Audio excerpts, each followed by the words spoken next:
So long to normality, Scene 6. Sometime in the middle of the night I woke myself and everyone else in the house with my screams. In my sleep I had attempted to roll over onto my back to get away from the cold wet spot on my sheets, however I'd rolled over onto, as my doctor put it, my wounded pride. My back arched like a bridge with my shoulders, back, bottom, and legs suspended above the bed with only my head and the bottoms of my feet in contact with my bed sheet. My blanket, which had become heavy with pee, was hanging over my elevated body forming a sort of tent beneath me. In their startled condition Vincent and Kane had sprung from their beds and collided with each other with a skull-rattling crack that sounded a lot like a firecracker going off inside an old metal coffee can. They both collapsed to the floor moaning and crying in a tangled mess of sheets, pajamas and bleeding body parts. Our bedroom light came on and Ma came running into our room closely followed by Pa and Connie.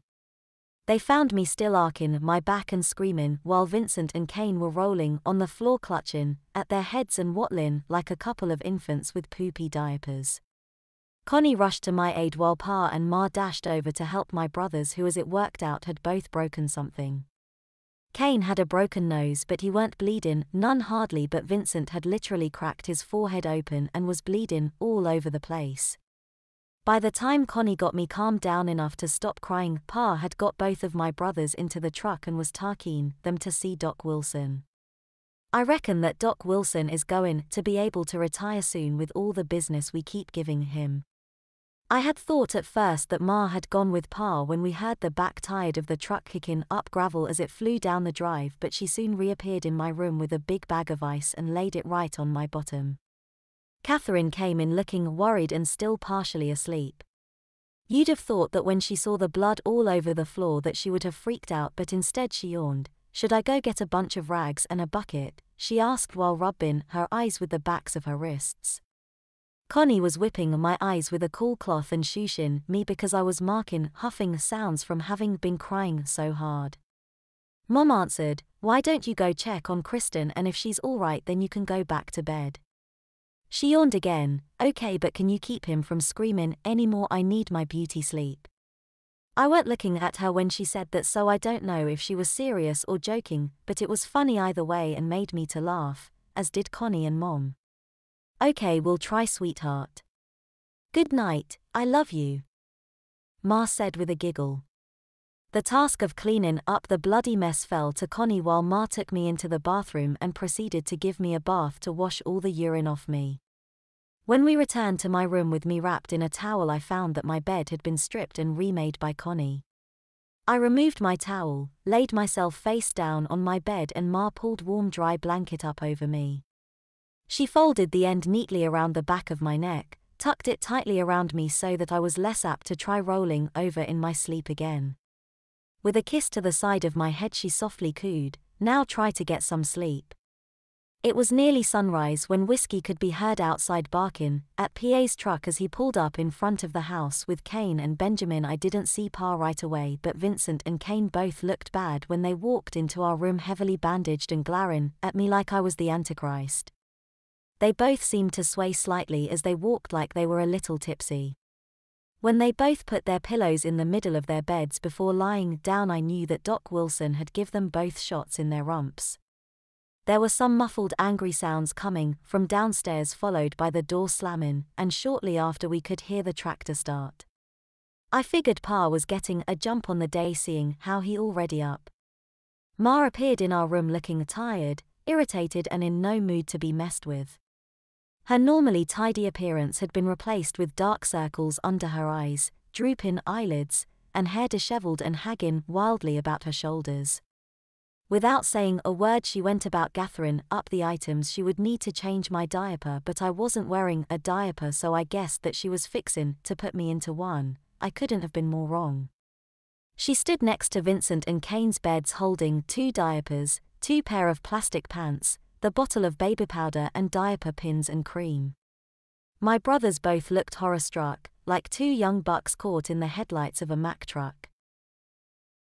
With a sorrowful sigh Mom announced, "Doc Wilson wants you both to stay in bed for the next 2 days. He doesn't want either of you running about, especially you." She pointed to Benjamin's bandaged head.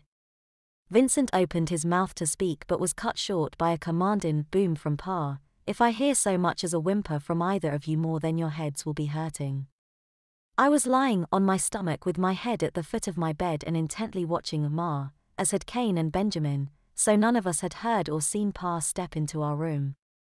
Even Ma jumped at the sound of Pa speaking. "Honey, you gave me such a fright," Ma gasped while caressing the baby still in her tummy. A faint sniffle drew my attention back to Vincent, who was bitten on his bottom lip as a tear flowed from the corner of his eye and into his ear.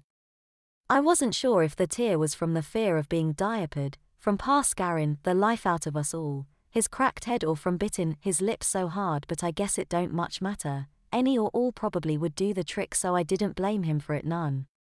Pa had gone up to Ma, hugged her from behind, kissed the nape of her neck and whispered, "I'm sorry, I'll try, but I cannot promise anything, not just yet." Ma was tearing up now and patted his hand, which was resting on her pregnant belly. "That's all I ask."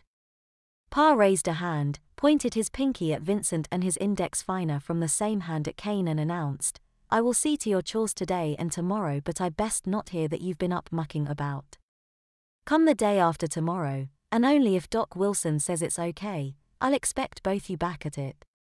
I couldn't see Kane past Vincent just then, but I imaged that he was nodding his head same as Benjamin. "Right then," Pa said and kissed Ma on the lips before starting for the door.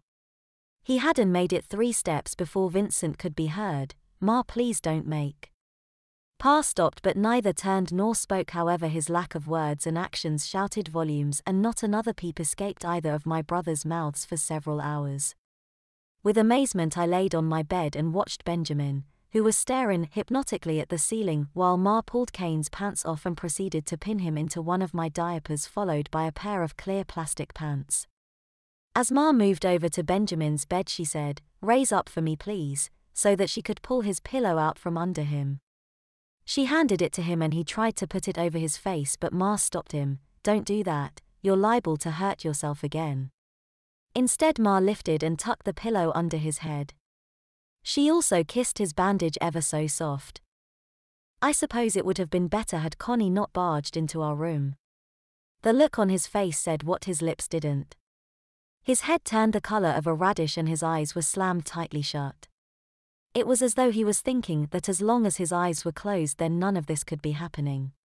"Connie, sweaty, could you give us a minute alone? Oh, and could you close the door too?" Ma asked politely. When I looked back to Connie, her mouth was hanging open and she had the biggest anime eyes. Ma had to repeat herself before Connie snapped out of her daze and closed the door. Vincent wasn't making a sound, but he was crying now, not little tears but big heart-wrenching tears of humiliation.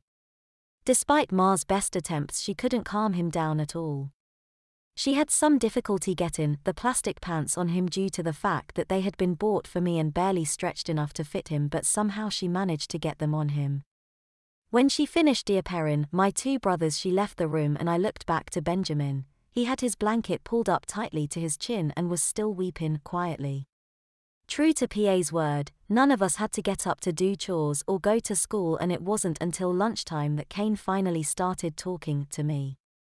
He got up slowly, came over to my bed and laid down next to me with his head resting on my shoulder blade and his hand resting on the small of my back. The front of his diaper was pressed against my thigh and a confusing chill raced up my spine. "Hey, did you notice that Christopher weren't in his bed last night or this morning?" Kane asked softly. I elevated my head slightly so that I could nod. "Hey Benjamin, did you notice?" Kane asked loud enough that Vincent could hear him on the other side of the room. When Vincent didn't answer, he repeated his question, but instead of answering, Vincent got up from his bed, pulled on his bathrobe and waddled across the room to the door. He only paused long enough to heatedly snarl, "I'm never talking to either of you again," and slammed the door closed behind him. Kane shouted after him, "Pa said we got to stay in bed," which was kind of a dumb thing to say since he was out of his own bed and in mine.